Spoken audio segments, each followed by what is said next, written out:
इससे advance stage में भी कुछ पेशेंट्स जो हैं वो प्रेजेंट होते हैं जिन्होंने किसी हॉस्पिटल में पहले एक दफ़ा सर्जरी कराई हुई है, लंग्स का प्रॉब्लम हुआ, उनको पता लगा कि आपको एम्फाइमा थोरैक्स है, फिर वो किसी जगह पे गए, उन्होंने वहाँ पे सर्जरी की, सर्जरी करने के बावजूद उनका लंग जो है वो एक्सपैंड नहीं हुआ और उसके बाद जो है वो पेशेंट्स इन्फेक्टेड वूंड के साथ या फिर पार्शली एक्सपेंडेड लंग के साथ वो हमारे पास आएँ।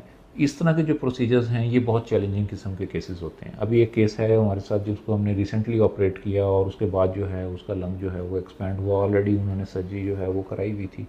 उसका रिव्यू हम आपके साथ जो है वो शेयर करते हैं। उनको डॉक्टर साहब को कंफर्म हो गया कि इसकी जो है वो सर्जरी होगी, तो इन्होंने हमें मतलब टाइम दिया कि आप जो है वो मशवरा कर लें अपने घर वालों से, तो ताकि हम जो है वो आपकी सर्जरी कर सकें। फिर हमने मशवरा किया, अगले दिन ही डॉक्टर साहब ने सर्जरी की है।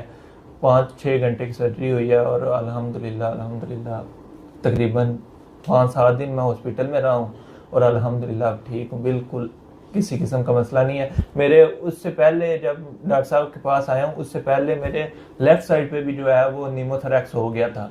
लेफ़्ट साइड पे भी फिर डॉक्टर साहब ने ट्यूब डाली एहतियातन, फिर उधर डॉक्टर साहब ने फ्लोरोडेसिल किया, तो अल्हम्दुलिल्लाह लेफ़्ट साइड पे बिल्कुल ठीक हो गया है और अब अल्हम्दुलिल्लाह राइट साइड पे बिल्कुल ठीक है। अब ये हमारा वो केस था जो कि ऑलरेडी ऑपरेट हुआ था।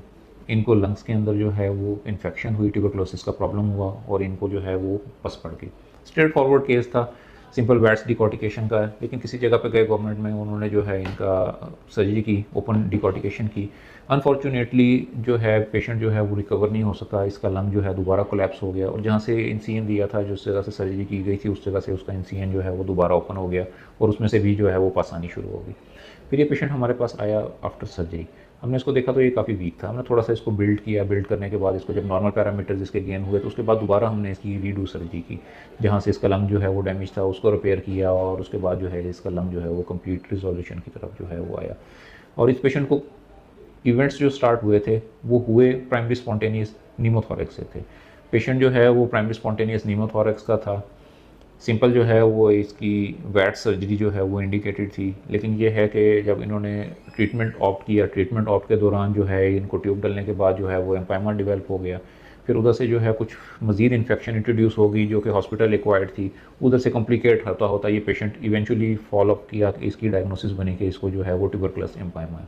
अब ट्यूबरकुलस एम्पाइमा की लाइन पे पेशेंट ट्रीट हुआ, लेकिन ये है कि आफ्टर ट्रीटमेंट, सर्जिकल ट्रीटमेंट भी इसका जो है वो लंग एक्सपैंड नहीं हुआ और दोबारा हमें इसकी जो है वो सेकंड सर्जरी करनी पड़ी और आफ्टर रिहेबिलिटेशन अब ये पेशेंट जो है वो नॉर्मल हो गया, इसका लंग एक्सपैंड हो गया और ये पढ़ा लिखा बंदा है, कंप्यूटर साइंसिस का जो है वो स्टूडेंट है, तो अब वो अपनी नॉर्मल लाइफ जो है वो परस्यू कर रहा है।